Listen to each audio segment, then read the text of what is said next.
Welcome into the Alabama Football Report. I am your host, Chris Daughtry. We're going to talk a lot about Jalen Milroe on today's show, as well as some of the leadership issues that I think are going on with this team, and some injury updates towards the end of the show, so make sure you guys stick around for that. But there is a lot of conversation right now whether Jalen Milroe should be benched, so I want to hear from you guys in the comments section.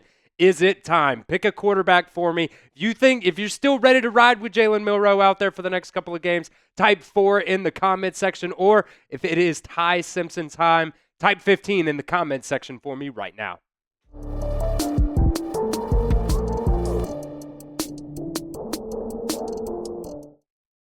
All right, guys, we have got to talk about Jalen Milroe and really the past two games in particular for him.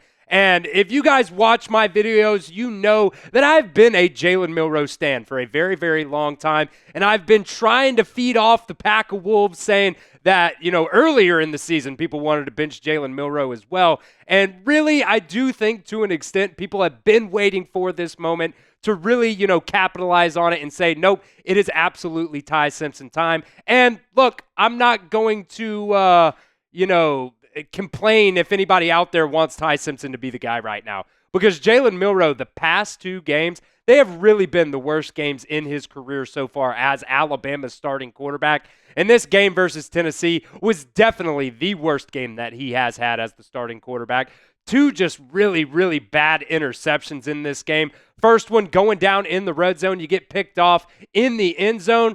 It's just a bad throw. The throw at the end of the game that got picked off as well. That's just a bad throw, man. I don't think necessarily that, he made a ton of bad decisions. I think a lot of it really was execution in this game because he missed just so many throws in this game to just completely wide open wide receivers. And you can go and you can find, different, still images of there being, different wide open receivers that he's not throwing to. And, you're going to find that. That's fine.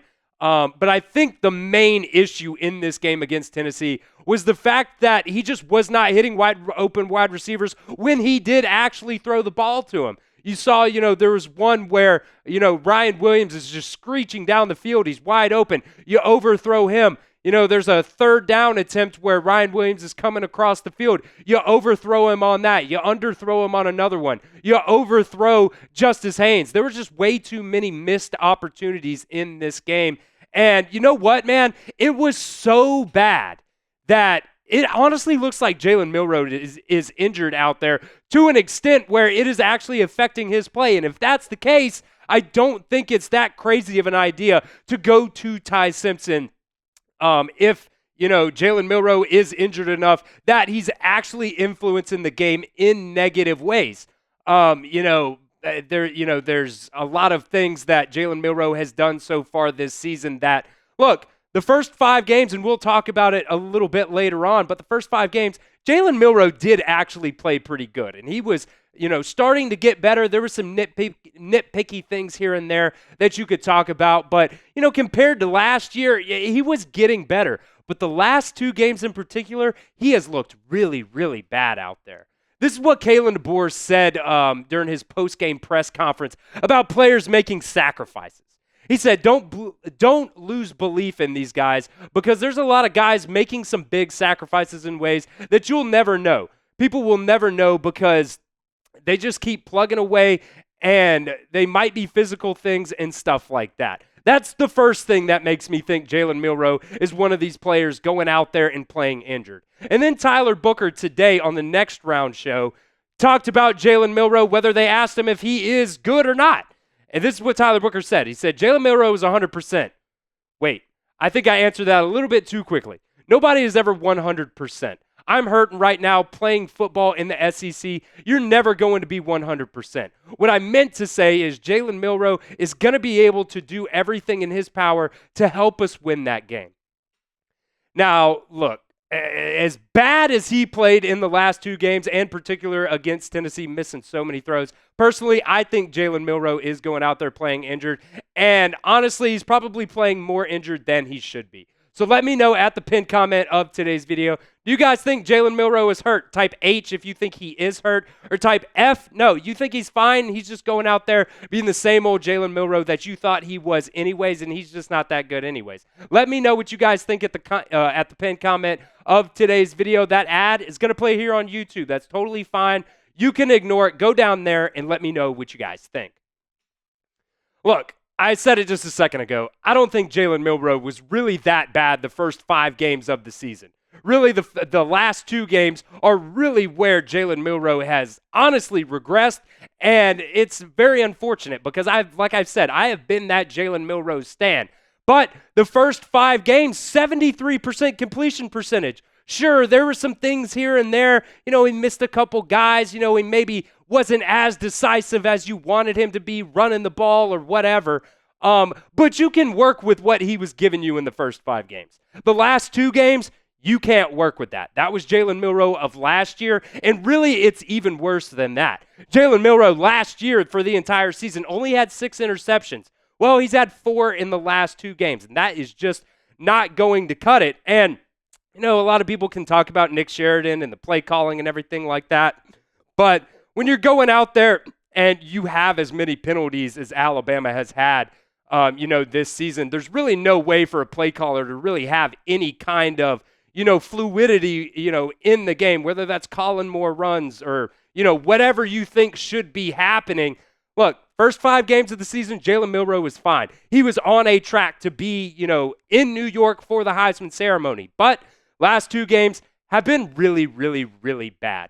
And honestly, it's getting to a point now where it actually looks like he is regressing. And that is not a good thing that you really want to see at all. And honestly, I think they need to go ahead and take some power away from Jalen Milroe in this offense. It's a new offense. So obviously, there are going to be some bugs and there's going to be some things you need to work out. But really where I see, especially in that Tennessee game, a lot of the times where, things kind of started to break up and they weren't being as fluid as possible was when Jalen Milroe was second-guessing the play calling and he was going up there and he was trying to do different things and check to different plays at the line of scrimmage.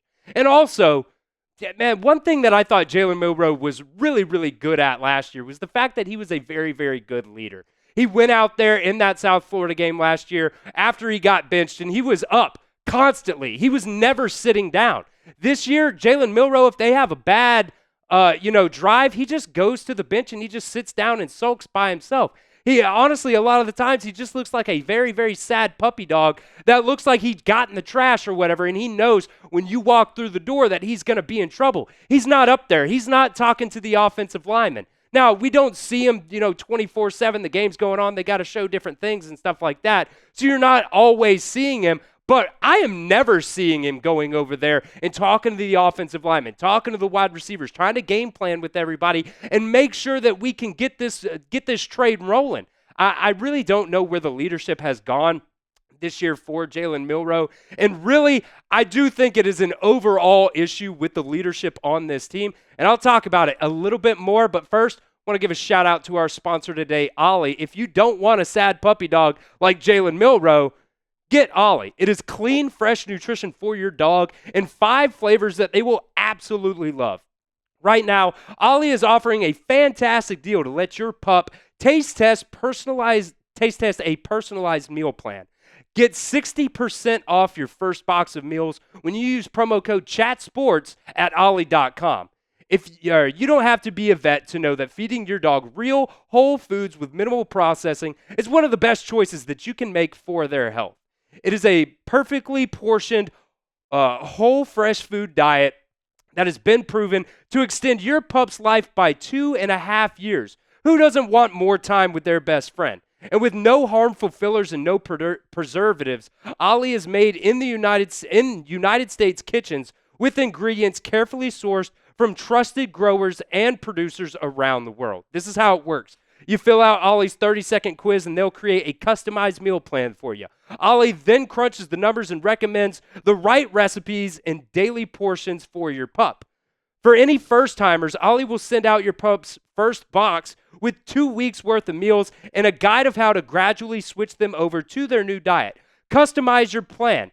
Ollie offers 3 meal plans to choose from. so you can choose between a full fresh plan, a fresh topper plan, or a mixed plan with their freshly baked recipes.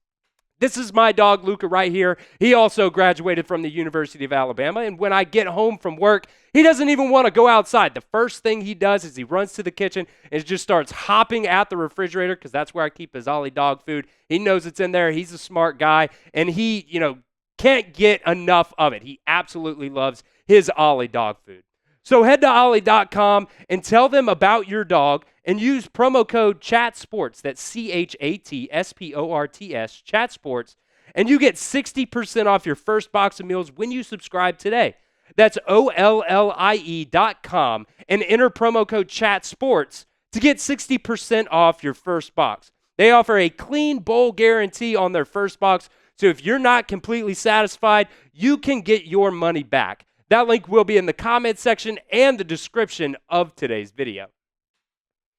Back to this Alabama leadership issue that I was talking about, though. I think there is an overall issue with Alabama's leadership group this year. You have Jalen Milroe, you have Tyler Booker, you have Malachi Moore, and you have Deontae Lawson. 4 of the perfect guys that you could have as your team captains this year. But they have not shown anything to me or really anybody else, I don't think, that they really deserve to be those team captains. The last, how many ever years under Nick Saban, they did not give those team captains they did not vote on that until the end of the season. So, it kind of gave whoever ended up being those team captains a chance to really earn that title as the team captain. And I think, going through the offseason, you might have thought that, these were the main guys to be your team captains, and really, I didn't have any issue with these guys being your team captains. But right now, there is nothing that has shown me, at least during the games, that these guys are, the best leaders on the team. Because look, I am fine if players are going there over on the sidelines, fighting on the sidelines, as long as it's Alabama versus Alabama crime. I'm totally fine with that. But look, you have these issues constantly where, the very, very latest one was, Kendrick Law just completely being selfish and hurting your team at the end of the game. I didn't see anybody go over there to Kendrick Law and getting his shit about, pushing the Tennessee defender in the face when it would have brought up 4th and 7, and you do something as selfish as you did at the very end of the game when the game was on the line. You go out there and you just make a selfish penalty, which makes it 4th and 22. That's not going to help anybody. There is no accountability on this team right now. And look, Kalen DeBoer is a player's coach. People love playing for Kalen DeBoer, and that's totally fine.